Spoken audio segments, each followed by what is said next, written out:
In all the years I've been trying to show up each day and spend time with God in prayer, in the classroom of silence, discover more about myself, discover more about life, discover God in new and unique and exciting ways. There have been many great moments. There have been hundreds of lessons. But there have been 6 seismic shifts that have completely changed the way I've experienced spirituality, the way I've experienced God, the way I've experienced prayer.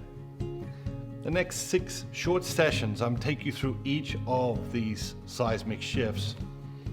I use the word seismic because the definition is enormous. Okay, there are many shifts in the spiritual life, but there are some things that feel like night and day.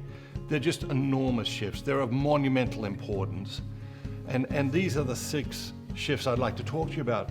Interestingly, they feel very ordinary. Once you hear them, once you know them, you think, yeah, that makes sense. It's not a great secret. It's not a great mystery. But like most things, we need somebody to share it with us. We need somebody to teach it to us. Otherwise, we can be experiencing it and be unaware of it, or not be experiencing it at all. The first shift is simply begin the conversation. If we want to make that journey from the head to the heart, the best way to do that is to begin the conversation, is to begin to talk to God about our lives, to begin to talk to God about what's on our hearts, or what's in our minds, or what's stopping us from getting out of our head and into our heart. At the end of each day, I spend a few minutes with each of my children, just talking to them about their day. I spend this time with them one-on-one. I ask them about their day, and they share things about their day, fascinating things I would never know if I didn't have this special time with them. And I ask them questions. I ask them, do you have any problems? It's interesting the things they see as problems, or it's interesting how few problems they have. And then they usually ask me a couple of questions. But this is a magical time in my life. It's a magical time in my day. I look forward to it. It's one of the things I miss the most when I'm traveling, when I'm on the road, when I'm away from home and away from the family.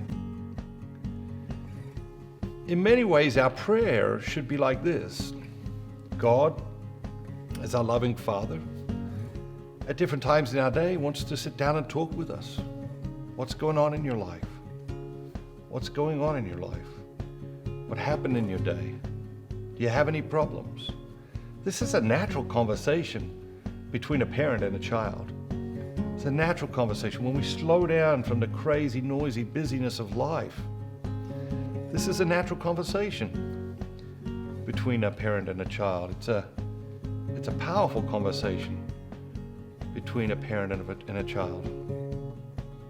At the end of each encounter with my children each night, I always end with the same thing. I say to them, I want you to remember something. Now by this point, some of them, I know, Dad, I know. No, it's serious. I want you to remember something. What is that, Dad? I want you to remember, no matter what, no matter where, no matter when, Daddy always loves you.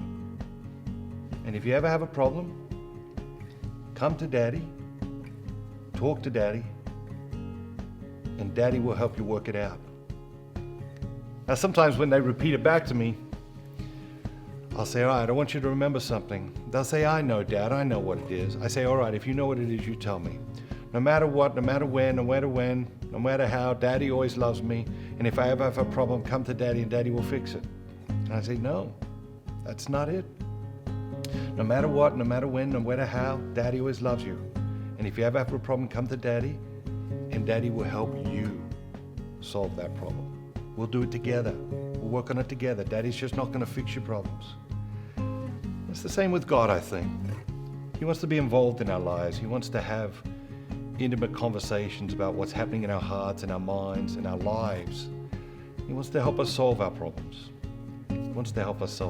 The first seismic shift of the spiritual life, begin the conversation.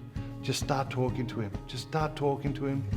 telling you, talk to him and miracles will begin to happen in the most ordinary things in your life.